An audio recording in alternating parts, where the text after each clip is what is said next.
So the purpose of this morning's video is to have you walk into class feeling calm and confident about learning a new skill. Beadworking is not inherently difficult.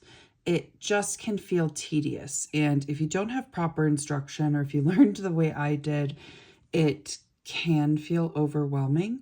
It can feel as if you just need some proper guidance. So we're going to go over some basic fundamentals. I'm going to teach you some language, some core language surrounding beadwork. This is my language, keep in mind. Often people will have names for things differently, but this is some of the language we'll be using throughout different series of beadworking classes. So before we get started, I'm going to thread my big eye needle. I love these big eye needles. There is one in your beadworking kit. I had planned to use this really cute plastic yarn needle for the sake of demonstration because we're using pony beads today, but alas, it didn't fit in here. So we're using our big eye needle and some nice red string. Obviously, this is not what we're going to use in class, but it's perfect for demonstrating beading. You do not need to know this ladder stitch for the sake of this class because we will be beading off of a component. In this video, I'll be using a hairpin as that component so that we're not introducing curvature prematurely. We will have a curved component in class, but this is called a ladder stitch. The idea being that these beads are sitting as if they're rungs of a ladder. So today, and where we're going to spend most of our time in class, is with what we call brick stitch. Brick stitch is exactly what it sounds like. You are essentially laying bricks of beads in these in-between spaces here. So if you can see these in-between spaces of the rungs of the ladder or of your foundational stitch. So we will have a modified stitch when we're going off of a component. But for the sake of this conversation right now, just understand that we are first anchoring beads to this string here. So anchoring beads to the in-between space, and then we are always laying them flush. So it's a two-part endeavor. So we're anchoring the beads in the in-between spaces, just like you would lay brick, and then we are laying them flush so that all of our beadwork sits nice and beautifully. This class, we will be using one decreasing row, and then we'll be doing a modified picot stitch on the outside. So we only need to understand this concept, and then as we advance, you can increase rows, decrease rows, get all crazy with the brick stitch. So with our ladder stitch, and when you come to class, we will already have one of these assembled for you because we are going to practice together. I am left-handed, so I typically will work from right to left. For the sake of this demonstration, I'm going to do it right-handed. So what I call my foundation hand or my anchor hand, I use those kinds of kind of interchangeably, will be my left hand. This is going to be where I hold things and just keep a foundation as we're playing here. This is going to be my working hand or my playing hand. This is the hand that has the needle. It's good practice, I believe, now that I'm like a decade in. I wish that I would have started being a little more ambidextrous early on. So regardless of which hand this is, just understand your anchor hand, foundation hand, working hand, playing hand.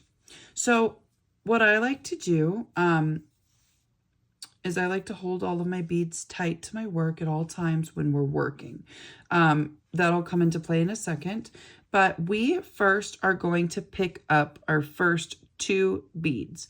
Anytime you start something, it can be challenging in bead weaving, not just because you've never done it before, but also because the first stitch is often the most difficult.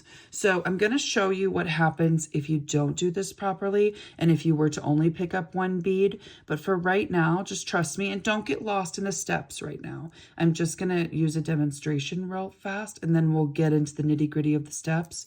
But if our goal is to anchor these two beads to these first two spaces, right? So if I come through here, perfect. It's anchored. There's no exposed thread. You know, we won't always be using this red thread, but you do want to have, you know, a nice, pretty flush product. If I were, just to back out for a second, if I were to only pick up one bead when I first started, and again, don't get lost in the steps. We're going to go over that in a second.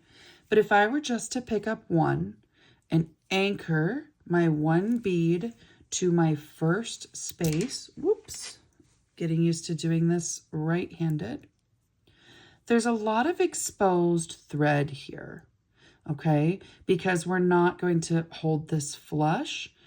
Either way you do it, there's going to be some kind of tail and some kind of exposed thread.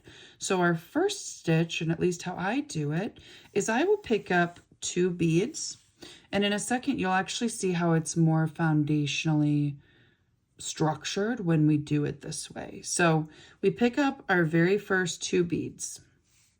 Remember how I mentioned that I like to keep my foundation hand, I like to keep all of my working beads close. You can leave them flopping around, but it puts you at risk for knots and for things getting really complicated really quickly.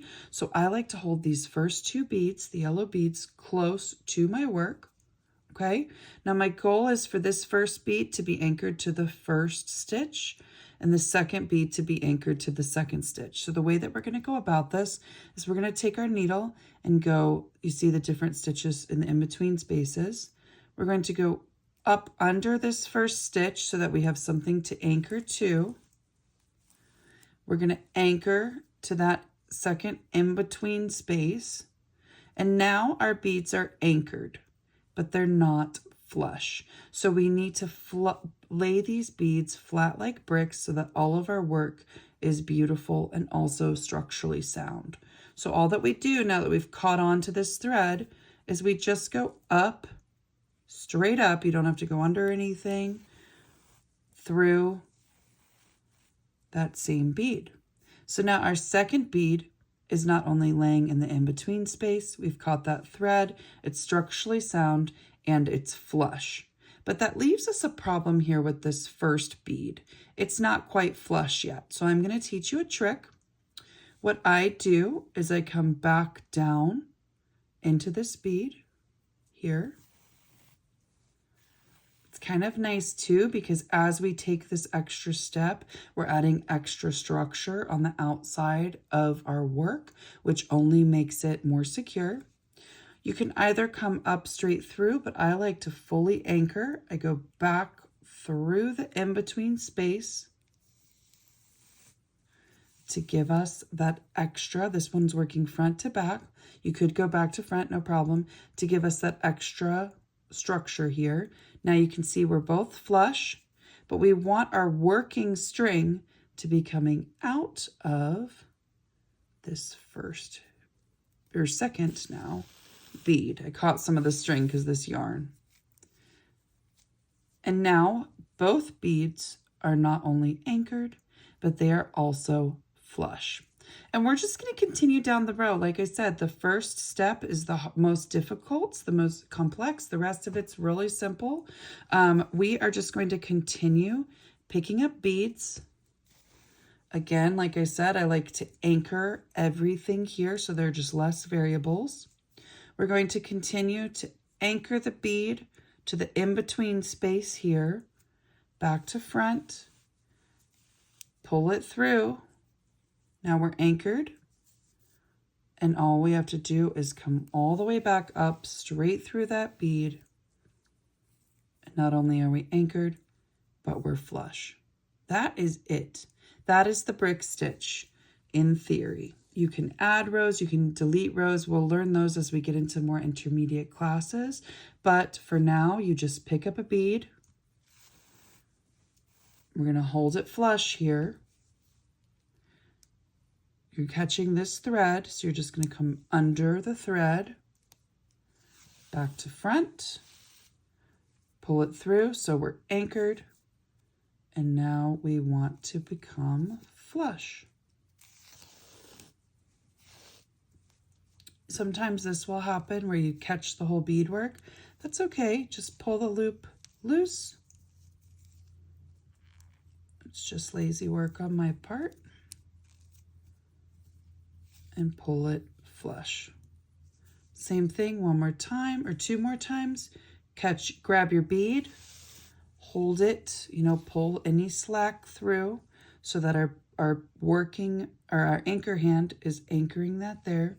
We're going to take this, catch the thread to fully anchor the bead. Boom. We're just going to come straight up through the bead. This is why I wish I would have worked a little more ambidextrously throughout my career, but it's never too late. And we're flush. Last one here. I'm just going to take out any slack. My foundation, hold it tight here. It doesn't have to be tight, but just hold it snugly. Catch this in-between space.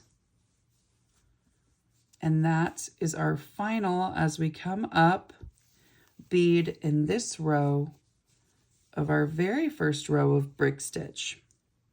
When you get to class, you will have a ladder of pony beads already waiting. I like to kind of take it now and make sure if I was working too tight, sometimes things can flop around. In our class, we will be using round beads, which are very similar to these pony beads. I prefer a round bead. A lot of people I know prefer delicas. They're of just a different size and diameter and they lay really flat, but I really like teaching off of round beads because you don't have to worry so much about tension. You don't have to worry so much about the bead itself cutting the thread and things like that. So when you get to class, we will open up our kits, we'll take out our big eye beading needles, and we will play with, before we even get started, this brick stitch idea. All right, I'm going to send you another video, and that video is going to talk to you about laying the foundation for work off of a component and what that looks like. And then our final video, after we lay the foundation, we will then put, essentially the foundation will be here. We will lay a foundation of beads here. We will brick stitch off the beads, and then we will do what we call a modified picot stitch to add that lacy embellishment to your work.